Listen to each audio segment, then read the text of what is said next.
പയ്യന്നൂർ വിഷയത്തിൻ്റെ മെറിറ്റിനെ മറികടന്ന് പ്രതികളുടെ ഭാഗത്താണ് CPM നിലപാട് സ്വീകരിച്ചത്. ശബരിമല സ്വർണ്ണക്കൊള്ളയിലും അത് തന്നെയാണ് അവർ നിലപാട് സ്വീകരിച്ചത്. ശബരിമല സ്വർണ്ണക്കൊള്ളയിൽ കോടതികൾ, സുപ്രീം കോടതി വരെ ജാമ്യം നിഷേധിച്ച് ജയിലിൽ അയച്ച പ്രതികൾക്ക് പാർട്ടി എല്ലാ സംരക്ഷണ കവചവും ഒരുക്കുകയായിരുന്നു.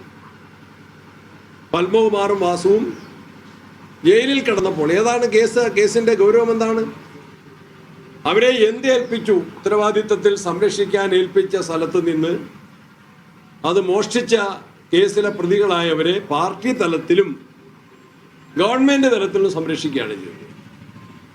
അവരെ കോടതിയിൽ നിന്ന് ജാമ്യം നിഷേധിക്കപ്പെട്ട പ്രതികൾ ജാമ്യത്തിലിറങ്ങിയത് ഗവൺമെന്റിന്റെ മനഃപൂർവമായ സഹായ പദ്ധതിയുടെ ഭാഗമായിട്ടാണ്.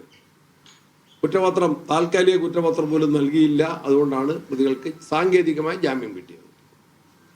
അപ്പോൾ ഒരു വശത്ത് കളവ് കേസിലെ പ്രതികളെ സംരക്ഷിക്കുന്നു, മറുവശത്ത് കളവും അങ്ങനെയുള്ള പണാപഹരണവും ചൂണ്ടിക്കാട്ടുന്ന യഥാർത്ഥ മാർക്സിസ്റ്റുകാരെ ക്രൂശിക്കുന്ന നിലപാടാണ് സ്വീകരിച്ചത്. അതിനെതിരെ കുഞ്ഞികൃഷ്ണൻ ആ കൗണ്ടിങ് സ്റ്റേഷനിലേക്ക് പോകുന്നതും, കൗണ്ടിങ് സ്റ്റേഷനിലേക്ക് പോകുമ്പോൾ തന്നെ അദ്ദേഹത്തെ അറിയില്ല.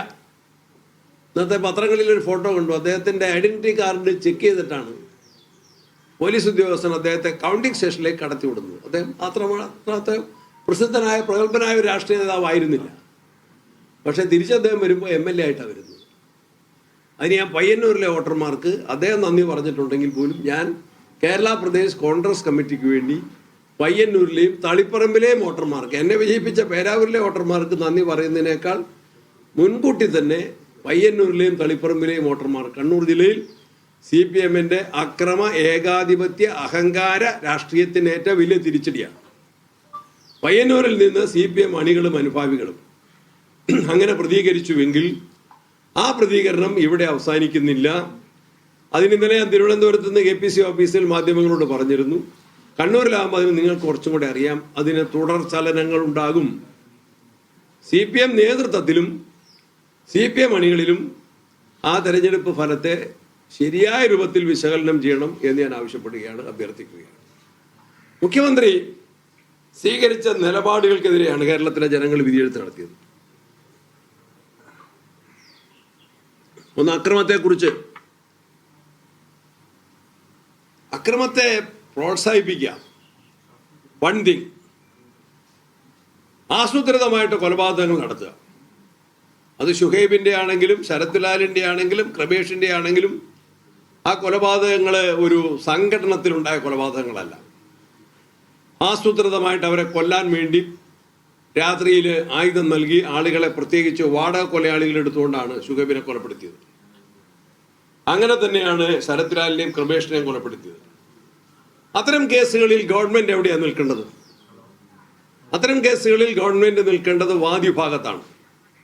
കൊല ചെയ്യപ്പെട്ടവരുടെ കുടുംബത്തിന്റെ ഭാഗത്താണ് ഗവൺമെന്റ് നിൽക്കേണ്ടത്. പക്ഷേ കേരളത്തിലെ ഗവൺമെന്റ്, പിണറായി ഗവൺമെന്റ്, ഒന്നും രണ്ടും പിണറായി ഗവൺമെന്റുകൾ പ്രതികളുടെ ഭാഗത്താണ് നിലപാട് സ്വീകരിച്ചത്. പബ്ലിക് മണി, ജനങ്ങളുടെ നികുതി പണം ഇത്തരത്തിലെ പ്രതികളെ സംരക്ഷിക്കുന്നതിന് വേണ്ടിയാണ്. അതുകൊണ്ടാണ് ആ കേസുകൾ CBI അന്വേഷിക്കണമെന്നാവശ്യപ്പെട്ട് കുടുംബക്കാരെ ഹൈക്കോടതിയിലും സുപ്രീം കോടതിയിലും പോയപ്പോൾ സർക്കാർ സത്യത്തിൽ നിലപാട് സ്വീകരിക്കേണ്ടതാണ്. അന്വേഷിച്ചോട്ടെ. മരണപ്പെട്ട വ്യക്തിയുടെ കുടുംബാംഗങ്ങൾ ഏത് ഏജൻസി അന്വേഷിക്കണമെന്ന് ആവശ്യപ്പെടുന്നു അവരെ കൊണ്ട് അന്വേഷിപ്പിക്കാൻ ഗവൺമെന്റ് നടപടികൾ സ്വീകരിക്കേണ്ടതിന് പകരം അങ്ങനെ സ്വതന്ത്ര ഏജൻസികൾ അന്വേഷിച്ചാൽ യഥാർത്ഥ പ്രതികൾ പിടിക്കപ്പെടും, തങ്ങളുടെ പാർട്ടി സഹാക്കൾ പിടിക്കപ്പെടും, കൊലപാതക കേസുകളിലും ഗൂഢാലോചന കേസുകളിലും പിടിക്കപ്പെടും എന്ന് കണ്ടിട്ടാണ് ഗവൺമെന്റ് നികുതി പണം, ജനങ്ങളുടെ നികുതി പണം ഉപയോഗിച്ചുകൊണ്ട് തന്നെ പ്രതികൾക്ക് സംരക്ഷണ കവചം ഒരുക്കിയത്. അതിനെതിരെയും ജനങ്ങൾ പ്രതികരിച്ചു. പിന്നെ കണ്ണൂരിലെ വേറൊരു കാര്യം പ്രധാനപ്പെട്ടത്, പുതിയ ഗവൺമെന്റ് പരിശോധിക്കേണ്ട വിഷയമാണ് ബോംബ് നിർമ്മാണം. ബോംബ് നിർമ്മിക്കുമ്പോൾ ഏതെങ്കിലും ഒരു വ്യക്തിയോ ഒരു പ്രസ്ഥാനത്തെയോ ടാർഗറ്റ് ചെയ്ത് ബോംബ് എറിഞ്ഞ് പരിക്ക് KPCC അധ്യക്ഷൻ മാധ്യമങ്ങളോട് സംസാരിക്കുകയാണ്. CPIM തോറ്റുപോയത് എന്തുകൊണ്ടാണ്, ലെഫ്റ്റ് പരാജയപ്പെട്ടത്, ഇടതുപക്ഷ ജനാധിപത്യ മുന്നണി പരാജയപ്പെട്ടത് എന്തുകൊണ്ടാണ് എന്ന് അവർക്ക് അദ്ദേഹം കാര്യങ്ങൾ പറഞ്ഞു കൊടുക്കുകയാണ്. അതിനേക്കാൾ കൂടുതൽ കാര്യങ്ങൾ അവരുടെ പാർട്ടിയുമായി ബന്ധപ്പെട്ട് നമുക്ക് അറിയാനുണ്ട്. പക്ഷേ അദ്ദേഹം അതിലേക്ക് കടന്നിട്ടില്ല. കടക്കും നമുക്ക് വരാം എന്ന് തോന്നുന്നു. ഇർഷാദിന്റെ ശബ്ദത്തിന് ഒരു ദൗർബല്യമുണ്ട് അല്ലേ? ഇന്നലെ ഭയങ്കര എക്സേർട്ട് ചെയ്ത് പറഞ്ഞതിൻ്റെയൊക്കെയാണ്. രാവിലെ തുടങ്ങി രാത്രിയാണ് നിർത്തിയത്. ഇതൊക്കെ ഇതിൻ്റെ ഒരു ഭാഗമാണ് അല്ലേ? പക്ഷേ ഞാനിപ്പോൾ രാവിലെ ശ്രദ്ധിക്കുകയായിരുന്നു, നിങ്ങൾ നിഷാദും നമ്മുടെ സുനിലും തമ്മിലുള്ള ആ സംഭാഷണം അത് വളരെ വളരെ ആപ്റ്റായിരുന്നു, വളരെ കൃത്യമായിരുന്നു.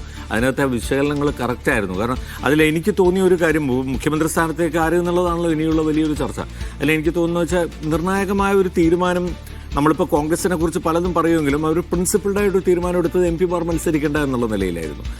അതിനുവേണ്ടി ഒരുപാട് ശ്രമം, വളരെ കഠിനമായ ഒരു പരിശ്രമം വേണ്ടി വന്നിട്ടുണ്ട് സുധാകരനെ അനുനയിപ്പിക്കാനായിട്ട്.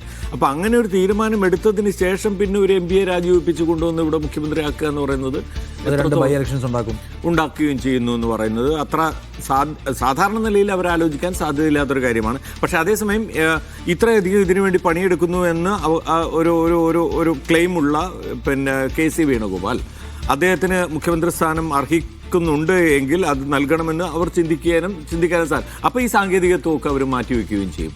അപ്പോൾ ഇതിനിടയിലാണ് എനിക്ക് തോന്നുന്നത്, അപ്പോൾ അവര് ഇപ്പോൾ ഒരു 75 സീറ്റിലൊക്കെ അധികാരത്തിൽ വരികയായിരുന്നെങ്കിൽ ആ വരുന്ന ആളുകൾ ആരൊക്കെയായിരിക്കും, ഷുവറായിട്ട് ജയിക്കുന്ന ആരൊക്കെയായിരിക്കും, അതിൽ എത്ര MLA മാരുണ്ടാവും, ആ MLA മാർ ഇത്ര പേർ തനിക്ക് അനുകൂലമായി പറയുന്ന ഒരു കാൽക്കുലേഷനെ കൂടെ അതൊക്കെ മാറിയല്ലോ. വല്ലാതെ ആളുകൾ ജയിക്കുന്നുണ്ടായി. ആളുകളുടെ ഒരു പൊതുവികാരം എന്ന് വെച്ചാൽ നമ്മൾ കൂട്ടായി ജയിച്ചു, അതിന് സതീശന്റെ ഒരു നേതൃത്വം ഉണ്ടായി എന്നൊരു മൂഡിൽ അവരിപ്പോൾ ഉള്ളത്. ഇന്നിപ്പോ രാവിലെ അവരോട് ചോദിക്കുകയാണെങ്കിൽ അത് ഒറ്റ ആൻസറേ ഉണ്ടാവുള്ളൂ. അതാണ് അത് ഈ ലോയൽറ്റി, നേരത്തെയുള്ള ലോയൽറ്റി വെച്ചായിരിക്കണമെന്നില്ല. നേരത്തെ സാഹചര്യം മാറി എന്ന് വെച്ചാൽ കേരളത്തിന്റെ ഒരു മൂഡും പൊതുവികാരം എന്താണ്, ജനവികാരം എന്താണെന്ന് അവരിപ്പോൾ മനസ്സിലാക്കുന്നുണ്ട്. നാളെ മറ്റന്നാളൊക്കെ ആകുമ്പോൾ അത് ഈ ഇന്നത്തെ ഒരു മൂഡ് നാളെ പോകും. അതാണ് ഒരാഴ്ചയിൽ അധികം നീളുന്ന ഒരു പ്രോസസ് ആയിരിക്കും സുനിൽ നേരത്തെ റിപ്പോർട്ട് ചെയ്യുന്നത്. അതെ, പക്ഷെ അത് നാളെ തന്നെ നടക്കുമെന്നാണ് പറയുന്നത്. നാളെ നിരീക്ഷകർ വരും, പക്ഷെ അവർ ഓരോരുത്തരോട് സംസാരിക്കും. ഘടകകക്ഷികൾ, വർക്കിംഗ് കമ്മിറ്റി അംഗങ്ങൾ, മുൻ മുഖ്യമന്ത്രിമാർ, അതിൻ്റെ പഴയ KPCC പ്രസിഡന്റുമാർ, അവരോടെല്ലാം സംസാരിക്കണം. എന്നിട്ട് ആ റിപ്പോർട്ട് കേന്ദ്ര നേതൃത്വം കൊടുക്കണം, അവരത് അനലൈസ് ചെയ്യണം.